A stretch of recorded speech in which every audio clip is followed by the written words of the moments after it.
Hello my dear students, good morning. Welcome back to online classes of Royal International School. Today I will teach you SST of class 8th, and as we all know that second chapter of history is still going on. The second chapter name is From Tet to Territory. In this chapter it is a journey of Britishers, how they become ruler of Indian territory. As they came India as a trader, वो India में trader बन के आए थे, but gradually they capture the territory of India and became the ruler. In this chapter we are studying about their victory on the territory of India, और उन्होंने local rulers पर, जो लोकल यहाँ के जो रूलर्स थे उन पर कैसे विक्ट्री गेन की, इनकी स्टोरी हम लोग पढ़ रहे हैं. एंड अब तक हमने ये पढ़ा है कि जो बेंगोल नवाब थे और जो मैसूर रूलर था, मैसूर किंग टीपू सुल्तान हैदर अली को उन्होंने डिफीट किया और वहाँ के टेरिटरी को कैप्चर किया, और ग्रेजुअली उन्होंने इस जो बाकी रूलर्स थे उनको भी उन्होंने डिफीट किया. सेकेंड थिंग, हमने ये चीज़ भी नोटिस की है दैट जो यहाँ पर जो कॉन्फ्लिक्ट था, म्यूचुअल कॉन्फ्लिक्ट था कॉमन रूलर्स के बीच में, उस चीज़ का उन्होंने फ़ायदा उठाया. They took opportunity advantage of the mutual conflicts among the local rulers. देखा, हमने ये भी देखा था कि जब उन्होंने टीपू सुल्तान को डिफीट किया तो उन्होंने किसका साथ लिया था? हैदराबाद के निज़ाम का और मराठास का. हैदराबाद के निज़ाम और मराठास किसके? हैदर अली के अगेंस्ट थे. तो वो अगेंस्ट क्यों हो गए? क्योंकि जो ब्रिटिशर्स थे उनको मालूम था कि जो हैदर अली है वो अपना किंगडम एक्सपैंड कर रहा है, और किंगडम एक्सपेंड कर रहा है तो मराठास को उसका डर था कि अगर ये अपना किंगडम बढ़ा रहा है तो उनका किंगडम शॉर्ट हो जाएगा.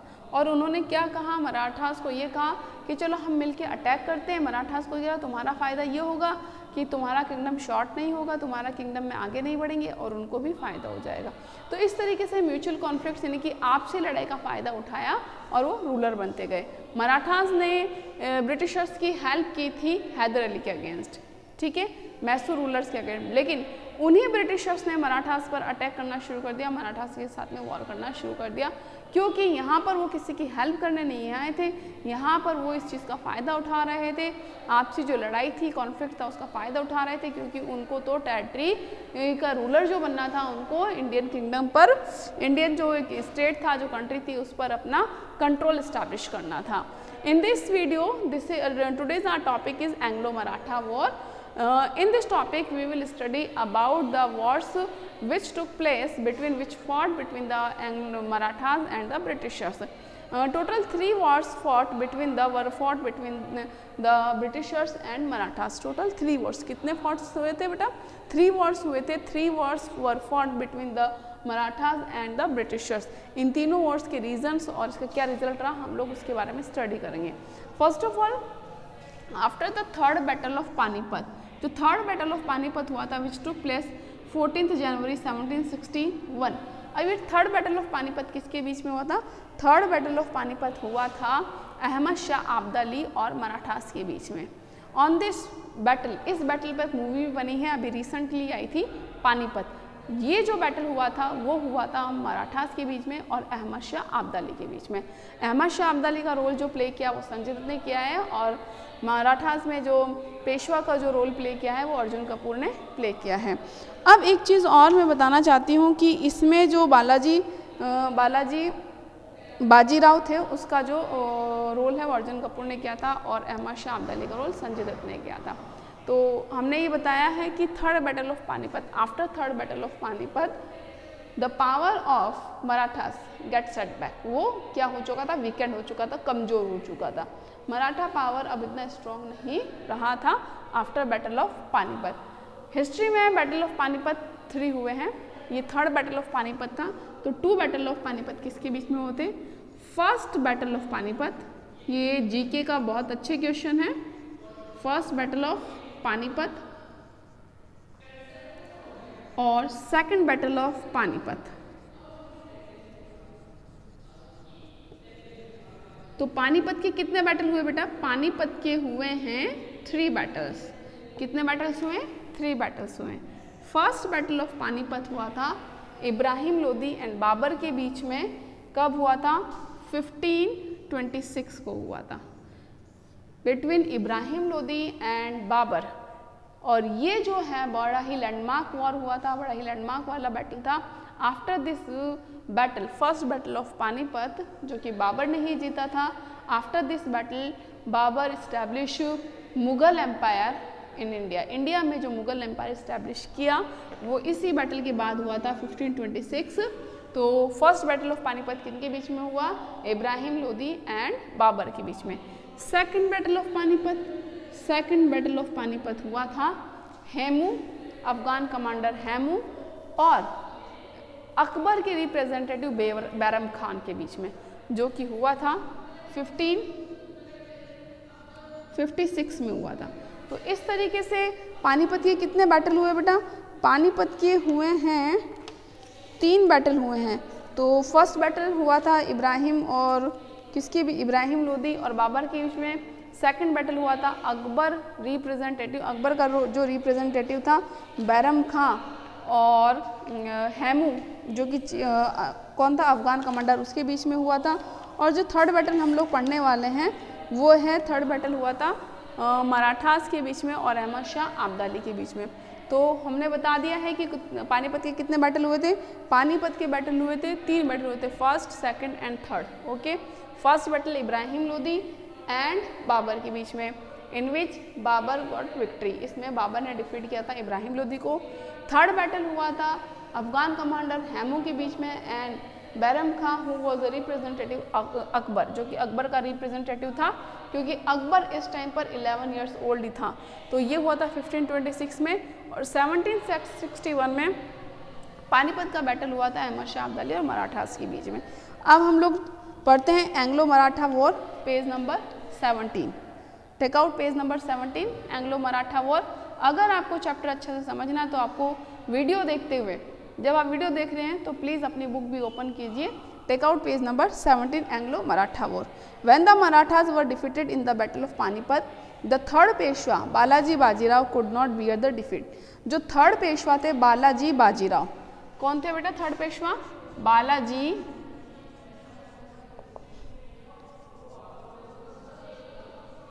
बाजीराव। तो Balaji Bajirao third Peshwa could not bear, वो सहन नहीं कर सके थे इस डिफीट को, एंड डाइड ऑन 23 जून 1761 और 23 जून 1767 को उनकी डेथ हो चुकी थी। After his death his son Madhavrao succeeded him, और उसके बाद में माधवराव क्या बने? पेशवा बने। यानी कि बालाजी बाजीराव के बाद में पेशवा कौन बने? माधवराव पेशवा बने। माधवराव पेशवा एक एबल और एफिशिएंट पेशवा थे, काफ़ी योग्य थे और उन्होंने रिगेन कर लिया पावर ऑफ मराठास, क्योंकि मैंने आपको कहा ना कि after battle of Panipat Marathas का जो पावर है वो वीकेंड हो चुका था, कमजोर हो चुका था। But Madhavrao Peshwa who was the very ambitious and the strong ruler who regain the power of Marathas, उन्होंने मराठास का पावर फिर से प्राप्त कर लिया था। तो यहाँ लिखा he was an able and efficient leader who maintain unity, वो एक एबल और इफिशियंट लीडर थे who maintain unity among the nobles and chief, और जो नोबल्स और चीफ्स थे यानी कि जो सरदार वगैरह थे उनके बीच में इन्होंने यूनिटी को इस्टेब्लिश की, बिखरने नहीं दिया मराठास को। तो माधवराव पेशवा ने मराठास की पावर को फिर से इस्टेब्लिश किया and soon successful in retrieving the lost power and Prestige of the Marathas. और जो मराठास की जो प्रेस्टीज थी, मराठास का जो सम्मान था, मराठास की जो पावर जो कि लॉस्ट हो चुकी थी, खत्म हो चुकी थी after the third battle of Panipat, और माधवराव पेशवा ने उसको क्या किया? रिट्राइविंग किया, यानी कि वापस से गेन कर लिया। The growing importance of Marathas, but Britishers को बड़ी टेंशन हो जाती थी जब कोई रूलर पावरफुल होता था या उसकी पावर इंक्रीज हो रही थी। तो ग्रोइंग पावर से, इनकी बढ़ती हुई पावर से ब्रिटिशर्स को क्या होने लगी? टेंशन होने लगी। The growing importance of the Marathas made the British become more cautious and they wanted to destroy the reestablishment. अब ग्रोइंग इम्पोर्टेंस ऑफ मराठास, जैसे ही मराठास की प्रेस्टीज बढ़ी, मराठास की पावर बढ़ी, इससे क्या होने लगा? ब्रिटिशर्स को थोड़ा सा एंशियस होने लगे, वो थोड़े से टेंशन होने लगे and they wanted to destroy the power of Marathas. अब वो मराठास का पावर डिस्ट्रॉय करना चाहता था, बिकॉज एट द टाइम सिर्फ मराठास ही थे who could eliminated power of Britishers, जो कि ब्रिटिशर्स के पावर को एलिमिनेट कर सकते थे। बट ग्रोइंग इंपॉर्टेंस को देखते हुए वो टेंशन में हो गए थे इन 1772 व्हेन माधवराव डाइड, अब जब माधवराव भी मर चुका था, it open the doors of the British to attack the Marathas. अब ब्रिटिशर्स को मज़ा आ गया, तो after the death of the Maratha या व्हेन माधवराव की जो डेथ हो चुकी थी, जो कि पेशवा बना था बालाजी बाजीराव के बाद में, बालाजी बाजीराव के बाद में मराठा की पावर ख़त्म हो चुकी थी। बट माधवराव ने क्या किया, इनकी पावर और प्रेस्टीज को फिर से रिट्राइव्ड किया, फिर से गेन किया। इससे उनको टेंशन हो गई। But when Madhavrao died it open the door for the Britishers to attack on Marathas. जब माधवराव की डेथ हो चुकी थी and after Madhavrao there was a no strong Peshwa, कोई पेशवा स्ट्रॉन्ग और एम्बिशियस और एबल पेशवा नहीं था। इस चीज़ का उन्होंने फ़ायदा उठाया और उन्होंने मराठा पर अटैक करना स्टार्ट कर दिया। द 3 कॉन्फ्लिक्ट्स और Wars fought between British East India company and the Marathas confront. तो मैंने आपको पहले ही बता दिया है कि मराठास के बीच में और ब्रिटिश ईस्ट इंडिया कंपनी के बीच में टोटल 3 कॉन्फ्लिक्ट्स हुए थे, 3 वॉर्स हुए थे। The wars started in 1777 and ended in 1818। जो wars है, 3 wars जो हुए थे वो 1777 से स्टार्ट हुए थे और 1818 तक इनके बीच में वॉर चली थी। तो एंग्लो मराठा वॉर कहा जाता है जो 3 वॉर्स हुए थे। With the victory of the British, as we know कि इन सब वॉर्स में विक्ट्री किसकी हुई, मराठास की हुई थी। And the destruction of Maratha empire in India. और in after 3 wars of Anglo Maratha war, और एंग्लो मराठा वॉर में जो 3 वॉर्स हुए थे, इसके बाद में विक्ट्री ब्रिटिशर्स की हुई और मराठा एम्पायर यानी कि मराठा जो साम्राज्य था वो पूरी तरीके से डिस्ट्रक्शन हो चुका था, यानी कि डिस्ट्रॉय हो चुका था, डिक्लाइन हो चुका था, इनका पावर एंड हो चुका था। Now I am going to start first Anglo Maratha war.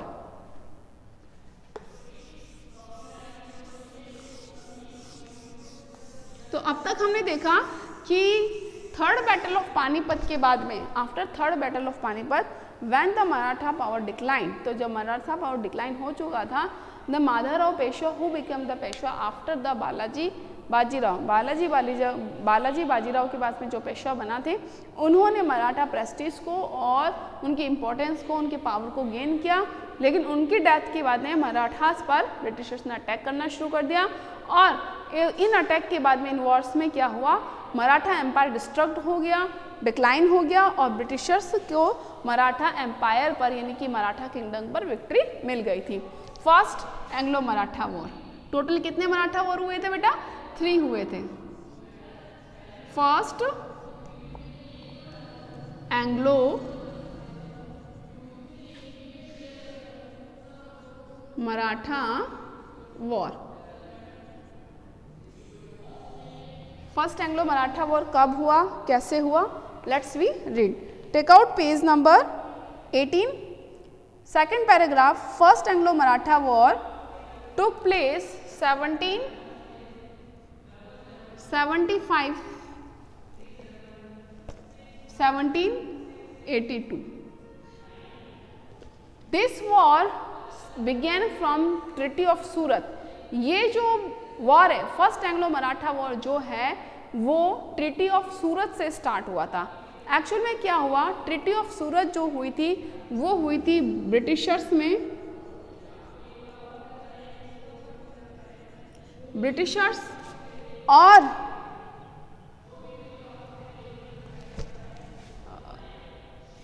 Raghunath Rao में हुई थी। किसके बीच में हुई थी, Raghunath Rao. Raghunath Rao was very ambitious to become the Peshwa of Maratha. ये मराठा का क्या बनना चाहता था, पेशवा बनना चाहता था। लेकिन मराठास में क्या हो चुके थे, म्यूचुअल कॉन्फ्लिक्ट आ चुका था। रघुनाथ राव बनना चाहता था क्या, पेशवा ऑफ मराठा। ब्रिटिशर्स और रघुनाथ राव के बीच में ट्रिटी ऑफ सूरत हुई। अकॉर्डिंग टू दिस ट्रिटी, इस ट्रिटी में यह कहा गया, जो कि मार्च 1775 को हुई थी, ऑन मार्च 1775। कौन सी ट्रीटी हुई, treaty of Surat. Treaty of Surat 6 March 1775 को हुई थी ट्रीटी ऑफ सूरत।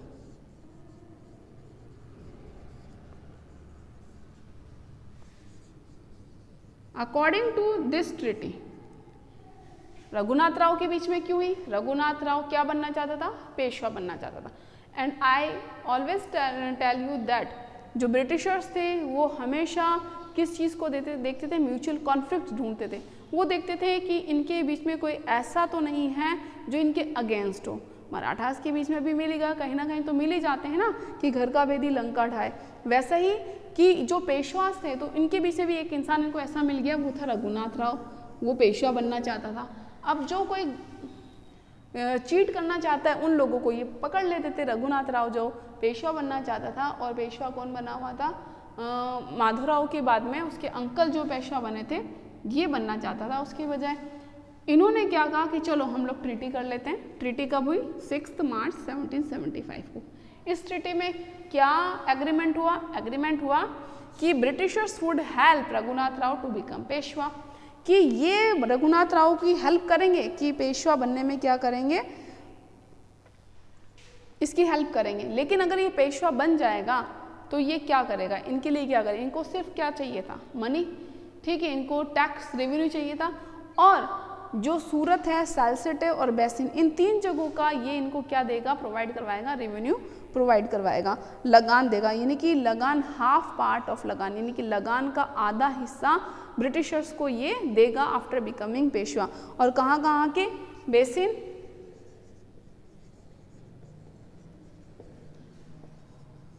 सालसेट और सूरत एंड सूरत। इन 3 जगहों का हाफ पार्ट ऑफ लगान किसको देगा? ये ब्रिटिशर्स को देगा।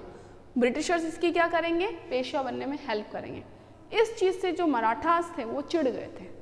उनको ऐसा लगा कि Britishers trying to untied Marathas, कि ये क्या कर रहे हैं? अनयूनिट, मतलब उनको तोड़ना चाह रहे हैं, उनको यूनिटी जो है उनकी ब्रेक करना चाह रहे हैं। इस चीज़ से वो चिढ़ गए थे। और उनके बीच में क्या हुआ? फर्स्ट एंग्लो मराठा वॉर हुआ। तो फर्स्ट एंग्लो मराठा वॉर का रीज़न क्या था? ट्रीटी ऑफ सूरत। यहाँ पर मैंने एक्सप्लेन कर दिया ट्रीटी ऑफ सूरत किनके बीच में हुई थी? ब्रिटिशर्स और रघुनाथ राव के बीच में। व्हाट वाज इनके बीच में क्या एग्रीमेंट हुआ था? That Britishers would help Raghunath Rao to becoming Peshwa of Maratha. और ये पेशवा बनाएंगे इसको, और ही विल क्या करेंगे? इसको half part of, and he would provide half part of लगान। इसको लगान का आधा पार्ट दे देंगे ब्रिटिशर्स को। कितनी जगहों का? 3 जगहों का, बेसिन, सालसेट एंड सूरत। ठीक है, अब हम आगे पढ़ते हैं बुक से। Second paragraph. The first Anglo Maratha war 1775 से स्टार्ट हुआ था 1782 में, was the first of 3 Anglo Maratha wars. ये 3 एंग्लो मराठा वॉर में से पहला एंग्लो मराठा वॉर था। Fought between the British East India company and Maratha empire in India. ये मराठा एम्पायर यानी कि मराठा साम्राज्य के बीच में और ब्रिटिश ईस्ट इंडिया के बीच में हुआ था। The war began with the treaty of Surat. ये जो वॉर है वो बिगेन हुआ था ट्रीटी ऑफ सूरत से। ट्रीटी ऑफ सूरत से हुआ था and ended with the Surat treaty of Salbai. और सालबाई की ट्रीटी यानी कि सालबाई के समझौते से ये खत्म हुआ था। The British Calcutta council condemned the treaty of Surat. The British Calcutta council यानी कि ब्रिटिशर्स की जो कैलकटा की काउंसिल थी, जो परिषद थी, उन्होंने इस सूरत ट्रीटी को क्या की? क्रिटिसाइज थी। कंडेम्ड का मतलब होता है क्रिटिसाइज करना। कंडेम्ड मतलब क्या होता है? क्रिटिसाइज करना। तो यहाँ पर लिखा है the British Calcutta council. The British Calcutta यानी कि जो कैलकटा परिषद थी ब्रिटिशर्स की, उन्होंने इस कंडेम्ड, क्रिटिसाइज,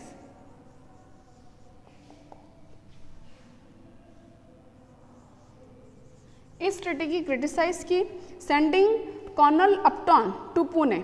और उन्होंने क्या किया? कर्नल यानी कि कर्नल थे, अपटॉन को पूना भेजा। भाई उन्होंने कंडेम्ड किया यानी कि बुराई की इसकी ट्रीटी की, बोला अच्छा नहीं है ये ट्रीटी वगैरह। किसने की? द ब्रिटिश कैलकटा काउंसिल ने की। और उन्हें कर्नल अपटन को पुणे भेजा टू एनल। देखो बेटा, एनुअल अलग होता है, एनल अलग होता है।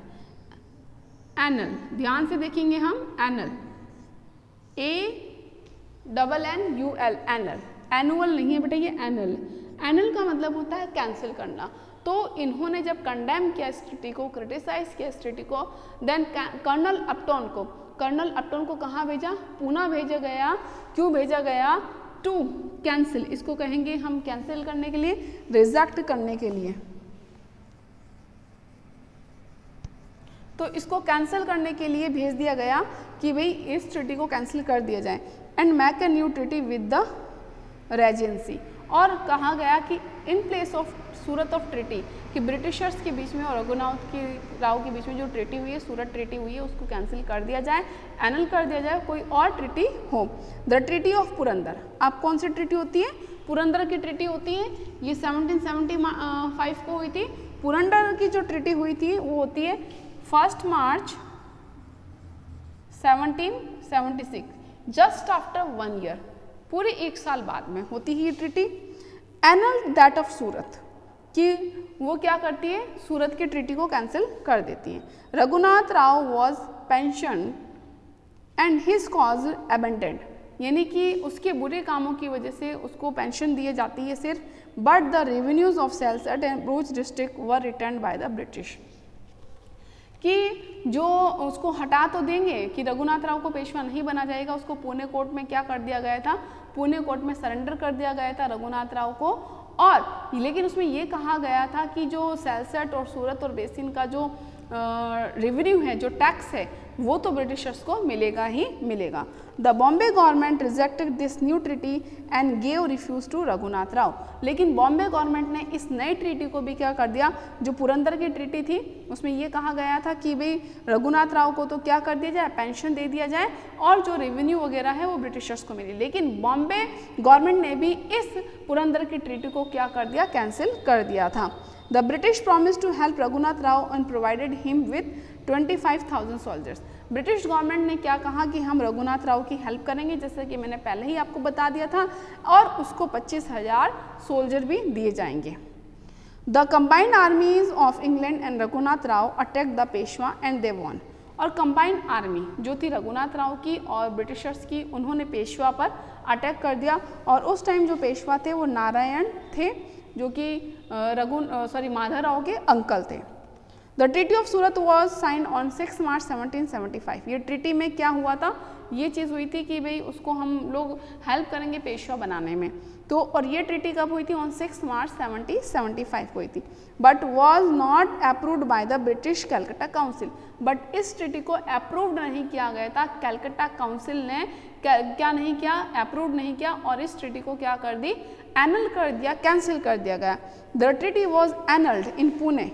देखो मैंने आपको कहा कि द ट्रीटी वॉज एनल्ड, यानी कि इस ट्रीटी को कैंसिल कर दिया गया Pune by colonel Upton. Pune court ने इसको कैंसिल कर दिया था ट्रीटी ऑफ सूरत को, और कौन से कर्नल ने किया था? अपटन ने। In which the supremacy of Raghunath Rao was renounced and he was promised only a pension. इसमें सिर्फ ये कहा गया कि रघुनाथ राव को सिर्फ पेंशन ही दी जाएगी। This was rejected by Bombay government. Pune court ने तो क्या कहा था कि भाई कि सुपरमेसी बनी रहेगी रघुनाथ राव की, और रघुनाथ राव को क्या दी जाएगी? पेंशन दी जाएगी। लेकिन बॉम्बे कोर्ट ने इस चीज़ को भी क्या कर दिया? कैंसिल कर दिया गया। Who gave refuge to Raghunath Rao, और उसमें रघुनाथ राव को साफ मना कर दिया गया। इन 1777 Nana Phadnavis grant the French. इसमें क्या होता है? अब 1777 यहाँ तक दोनों ट्रीटी हो गई थी, शुरुआत इससे हो गई, मतलब सूरत ट्रीटी से क्या हुआ? मराठास के बीच में और ब्रिटिशर्स के बीच में कॉन्फ्लिक्ट होना स्टार्ट हो चुका था। 1777 में क्या होता है? Nana Phadnavis granted the French को क्या दे दिया है? पोर्ट दे दिया on the west coast. French company, French East India company उस टाइम कॉम्पिटिटर थी, तो नाना फडणवीस ने एक पोर्ट दे दिया, यानी कि एक बंदरगाह दे दिया। किसको दे दिया? फ्रेंच वालों को दे दिया, जो कि much against the treaty with the Calcutta council, और जो कि पूरी तरीके से ही कैलकटा काउंसिल के अगेंस्ट थी। और जो फ्रेंच लोग थे वो क्या थे? ब्रिटिशर्स के कॉम्पिटिटर थे, ब्रिटिशर्स के अगेंस्ट थे। जब ब्रिटिशर्स के कोई अगेंस्ट है, उसका एनिमी है, उसको कुछ प्रोवाइड करवा रहे, पोर्ट करवा दे दिया उनको, ट्रेडिंग वहाँ से हो रही है, तो वो लोग एनॉय हो चुके थे। पहले ही मराठास उनसे ट्रीटी ऑफ सूरत की वजह से चिड़े हुए थे, और ब्रिटिशर्स भी उनसे चिढ़ गए और ज़्यादा कि इन्होंने फ्रेंच को क्या दे दिया? एक पोर्ट दे दिया। As a result the British and the Maratha armies met at Vadgaon on the outskirts of Pune. और इस तरीके से ब्रिटिश और मराठा आर्मी यानी कि उनकी जो लड़ाई हुई थी वडगांव में हुई थी और जो कि पुणे में आता है। In this battle, first battle में कौन जीता था? In the first battle Britishers defeated badly. ये क्या हुए थे? वर डिफीटेड, ये पूरी तरीके से हार चुके थे और इनके बीच में ट्रीटी ऑफ वडगांव हुई थी। तो इनमें एक ह्यूमिलेटिंग ट्रीटी हुई यानी कि बहुत ही बेइज्जती वाली ट्रीटी हुई। इसके अंदर क्या किया गया? रघुनाथ राव को पुणे कोर्ट को सौंपना पड़ा और क्या देना पड़ा इनको? जो वॉर में जितना भी डैमेज हुआ था, जो भी नुकसान हुआ था, ब्रिटिशर्स को 41,000 रुपीज़ मराठास को देने पड़े। तो first battle of Anglo Maratha किसने जीता था? First Anglo Maratha war one by the Marathas. ये फर्स्ट एंग्लो मराठा वॉर जो जीता वो मराठास ने ही जीता था। इसके अंदर क्या हुआ था? रघुनाथ राव को पुणे कोर्ट को दे दिया गया और 41,000 रुपीज़ किसने दिए? ब्रिटिशर्स ने मराठास को दिए थे as war damage. War damage यानी कि वॉर में जितना भी नुकसान हुआ उसका उन्होंने भरपाई की थी। सेकंड एंग्लो मराठा वॉर हम लोग कल डिस्कस करेंगे। Till then bye bye, stay home and stay safe.